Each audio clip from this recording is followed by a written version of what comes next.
بسم اللہ الرحمن الرحیم۔ کیا آپ نے کبھی تنہائی میں رو رو کر دعا مانگی ہے؟ ایسی دعا جس میں الفاظ ختم ہو گئے ہوں، صرف آنسو باقی رہ گئے ہوں؟ اگر ہاں تو سن لو یہ ویڈیو آخر تک دیکھنا، کیونکہ یہ پیغام صرف تمہارے لیے ہے۔ یاد رکھو، رو رو کر مانگی گئی دعا کبھی رد نہیں ہوتی۔ اللہ وہ رب ہے جو لفظوں سے پہلے آنسوؤں کو قبول کرتا ہے، جو دل کی ٹوٹن کو زبان سے پہلے سمجھ لیتا ہے۔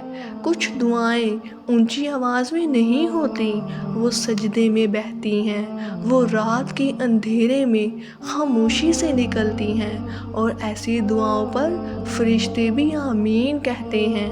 جب انسان اپنی حد پر پہنچ جاتا ہے، جب کوئی راستہ نظر نہیں آتا، جب دنیا کے سہارے جھوٹے لگنے لگتے ہیں، تب جو دعا نکلتی ہے وہ خالص ہوتی ہے، اور خالص دعا عرش تک جاتی ہے۔ تم یہ مت سوچو کہ اللہ تمہیں نظر انداز کر رہا ہے، اصل میں اللہ صحیح وقت کا انتظار کر رہا ہے۔ کبھی اللہ دعا فوراً قبول کرتا ہے، کبھی وہ دعا کو آزمائش سے پہلے ڈھال بنا دیتا ہے، اور کبھی وہ دعا آخرت کے لیے سنبھال لیتا ہے۔ لیکن یاد رکھو، اللہ کبھی آنکھوں کے آنسو ضائع نہیں کرتا۔ وہ آنسو جو تم نے تنہائی میں بہائے، وہ سجدے میں گرے، وہ تڑپ کر نکلے، وہ سب اللہ کے ہاں امانت ہیں۔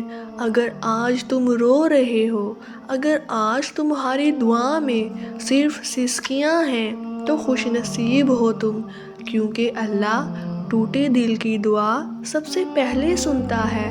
بس ہمت نہ ہارو، دعا مانگتے رہو، روتے رہو، اور یقین رکھتے رہو، کیونکہ رو رو کر مانگی گئی دعا کبھی رد نہیں ہوتی۔